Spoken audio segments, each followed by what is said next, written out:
o bienes de mala calidad, ¿no? Así es, yo creo que habríamos que aquí diferenciar que el primer acto de corrupción que más se reporta en México es el que tiene que ver con las autoridades policíacas, con la mordida para el policía. El propio informe señala que esto es generalmente pues para evitar una infracción, para evitar que se lleven el auto y demás, pero también hay otro tipo de corrupción que está en los aparatos administrativos y todo aquello que tiene que ver con la realización o tramitación de alguna gestión, la obtención de algún permiso, de algún permiso básicamente, ¿no? Entonces sí vemos que aquí hay dos grandes factores, el aspecto de los policías y el aspecto administrativo, y quizás en tercer punto estaría las otras formas de corrupción que implican a la ciudadanía, como tú mencionaste. Y sobre todo también llama la atención que este problema de la alta corrupción en el Estado de México viene ya desde el 2001, cuando se empezó a medir la cuestión del buen gobierno y transparencia. Entonces, ya en el 2001 el Estado de México aparecía en el segundo lugar, luego en el 2003, porque cada 2 años se mide este fenómeno, en el 2003 bajó al tercer lugar, luego volvió al segundo lugar y hoy retoma otra vez la condición de la entidad más corrupta. No puede ser saludable ni puede endurnecernos, al contrario, debe preocuparnos mucho tanto a gobierno como a autoridad, porque además se está viendo que la corrupción sí es abatible, pero no es de una vez para siempre, ¿no? Así es, también habría que señalar otro punto que destaca en este informe, que es el impacto que tiene en la economía de los hogares mexicanos la corrupción, ¿no? Aquí hay un punto muy importante que nos da una idea de esto. Por ejemplo, los hogares que reportan mordidas destinan 8% de su ingreso al pago de actos de corrupción, y se calcula que para los hogares con ingresos de hasta un salario mínimo, ese impuesto, como se le conoce ahora impuesto regresivo, porque ya se está casi estableciendo como norma, representa el 18% de sus percepciones. Esto significa que los más afectados en el país por la corrupción son los más pobres. Un especialista que consultábamos nos decía que la corrupción sí es abatible, sí es erradicable, pero que no es de una vez y para siempre. Por lo tanto, si va a haber esfuerzo, deben de existir esfuerzos permanentes, consistentes, porque la propia numeralia de los países mexicanos lo señala. Estados que el año pasado estuvieron en primer lugar como más honesto y más transparente, y decayeron hasta la mitad de la tabla, ¿no? Porque volvieron, aflojaron los controles y ahí está de nuevo, ¿no?, el fenómeno. Sí, también habría que destacar el hecho de que, particularmente en el caso del Estado de México, me parece que han faltado programas decisivos para realmente combatir la corrupción que priva en las esferas políticas, en las administraciones, en la administración pública estatal, en los gobiernos municipales, y que, bueno, es un cáncer, ¿no?, social que ya afecta a todo el mundo. Y sobre todo también tiene efectos muy desastrosos, muy perjudiciales en el aspecto económico. Es decir, una entidad con fama de corrupta no atrae inversión, al contrario, las ahuyenta, y esto se traduce al final de cuentas en menor desarrollo económico, sino es que en estancamiento o en retroceso, y consecuentemente en escasas o nulas posibilidades de generar empleo, ¿no?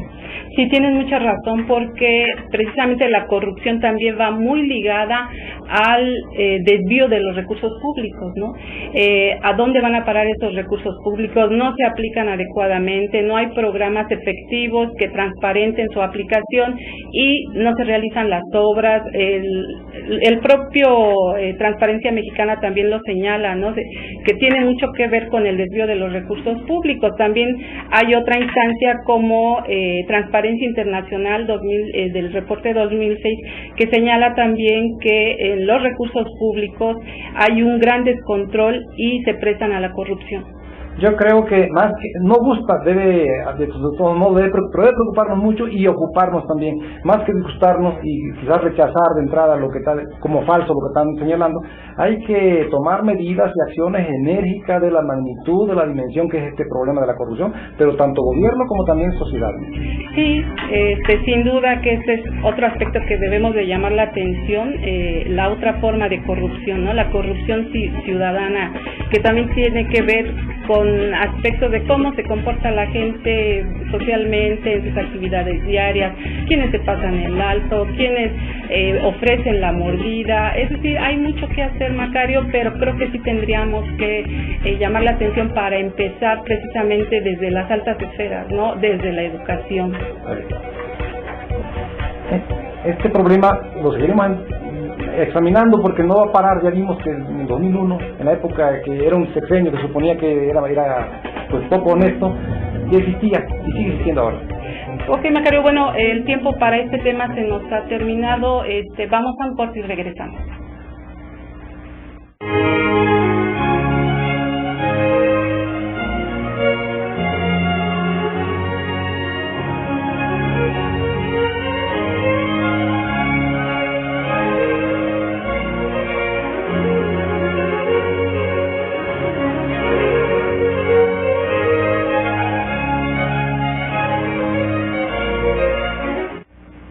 Gracias por continuar con nosotros. Hoy vamos a presentar una breve entrevista que es seguimiento al caso de la acusación que presentaron colonos de Huixquilucan en contra del secretario de Agua y contra el subprocurador general de Justicia del Estado.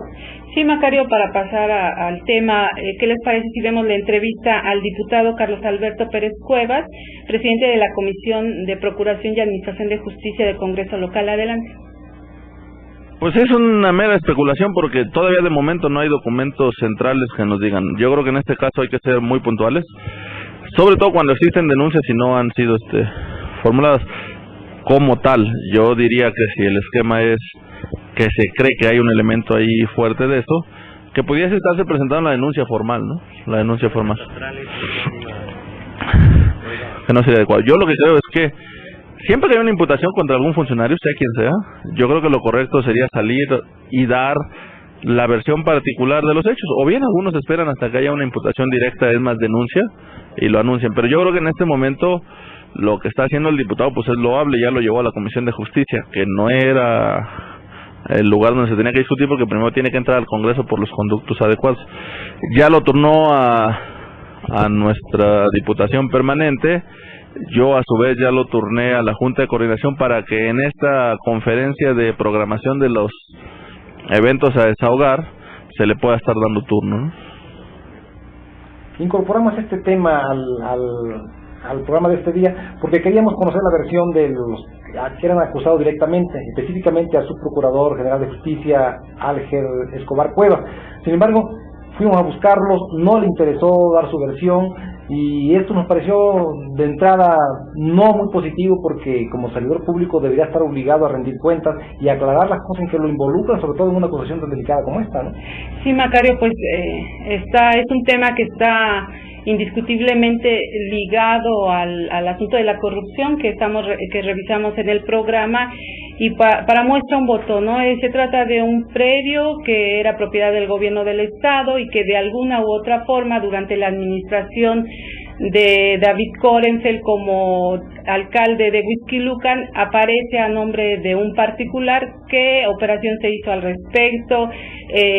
¿Cómo se hizo esta transacción? Pues no lo sabemos, y esa es la demanda de la población de los ciudadanos de Huixquilucan, que están exigiendo una explicación.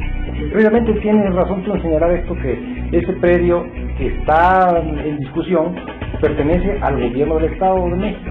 Se lo donó un particular que construyó un fraccionamiento de superlujo ahí en Huixquilucan, y entonces estábamos ante un hecho en que el agraviado principal de esta acción, o presunto porque no se ha probado ni queremos nosotros acreditar desde ahorita que es cierto, es el gobierno del Estado, es el agraviado, y el gobierno del Estado al que sirven tanto David Korenfeld como Alger Escobar Cuevas es el que debería estar muy interesado en que se aclarara pues qué pasó con su bien inmueble, ¿no? Con sus 2.500 metros. Así es, aclarando que en esa época Alger Escobar Cuevas era el tesorero y él avaló la clave catastral que se le dio a este particular por este terreno. No estamos hablando de una cosa menor, son 2.400 metros cuadrados, y era un predio que inicialmente se tenía previsto para un centro comunitario, para una comunidad. Sí, aparte de que puede ser cierto o puede no ser cierto, está el hecho de que sí, como servidores públicos deja mucho que desear, que no rindan cuentas, que no aclaren a la sociedad ante una denuncia que los involucra, pero de verdad que es delicado lo que están acusando. Después de todo, lo están acusando de que despojaron a un gobierno al que están sirviendo actualmente. Así es, y estamos hablando de corrupción, de que el Estado de México es el más corrupto a nivel nacional, y pues ahí tienen un asunto para hablar al respecto, cómo van a resolver esto, ¿no? Y bueno, para este tema se nos ha terminado el tiempo. ¿Qué te parece si vamos a un corte, Macario? Adelante.